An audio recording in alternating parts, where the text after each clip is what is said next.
ભાવનગર શહેરમાં સતત બીજા દિવસે મેઘમહેર। ભાવનગર શહેરના વાતાવરણમાં બપોર બાદ પલટો આવ્યો। ભીડભંજન ચોક નજીક રસ્તા ઉપર ભરાયા વરસાદી પાણી। મહાનગરપાલિકાએ ડ્રેનેજના ઢાંકણા ખોલીને પાણીનો નિકાલ કર્યો। ભાવનગર શહેરમાં સતત બીજા દિવસે વરસાદી માહોલ જોવા મળી રહ્યો છે। બપોર બાદ આજે પણ શહેરના વાતાવરણમાં પલટો આવ્યો। ભીડભંજન ચોક નજીક રસ્તા ઉપર પાણી ભરાયા। મહાનગરપાલિકાએ ડ્રેનેજના ઢાંકણા ખોલ્યા અને પાણીનો નિકાલ કર્યો। તો ભાવનગરના વલ્લભીપુરમાં પણ વરસાદ। વલ્લભીપુર પંથકમાં વરસાદના કારણે ખેડૂતો ખુશખુશાલ થયા। વલ્લભીપુરના નવાગામ લોલિયાણા ગામમાં વરસાદ। ખોટાટેબી વાવડી પીપળી ગામમાં વરસાદને કારણે સ્થાનિક નદીઓમાં નવા નીરની આવક થઈ છે।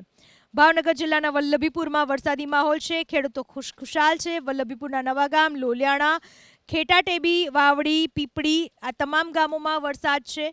સ્થાનિક નદીઓમાં નવા નીરની આવક થઈ છે। વાત કરીએ ભાવનગરના સિહોરની। સિહોર તાલુકામાં ધોધમાર વરસાદ। સિહોર તાલુકાના ગામોમાં વરસાદ વરસ્યો। ટાણા વરલ સખવદર સહિતના ગામોમાં વરસાદના કારણે માર્ગો ઉપરથી વહેતા થયા પાણી।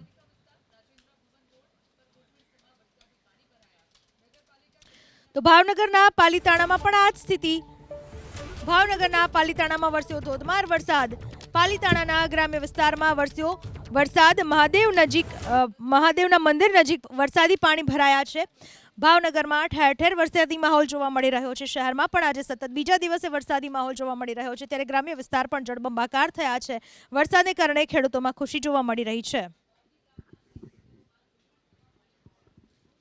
વાત કરીએ ભાવનગરની, જ્યાં મહુવા તાલુકામાં પણ વરસાદી માહોલ જોવા મળી રહ્યો છે। ભાવનગર જિલ્લાના મહુવા તાલુકામાં ધોધમાર વરસાદ વરસી રહ્યો છે।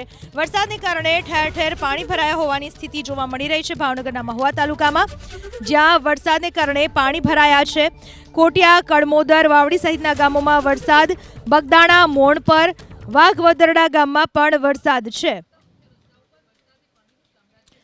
ભાવનગર જિલ્લામાં સાર્વત્રિક વરસાદ વરસી રહ્યો છે, ત્યારે ભાવનગર જિલ્લાના તળાજામાં પણ ધોધમાર વરસાદ। તળાજાના ગ્રામ્ય વિસ્તારોમાં વરસ્યો વરસાદ।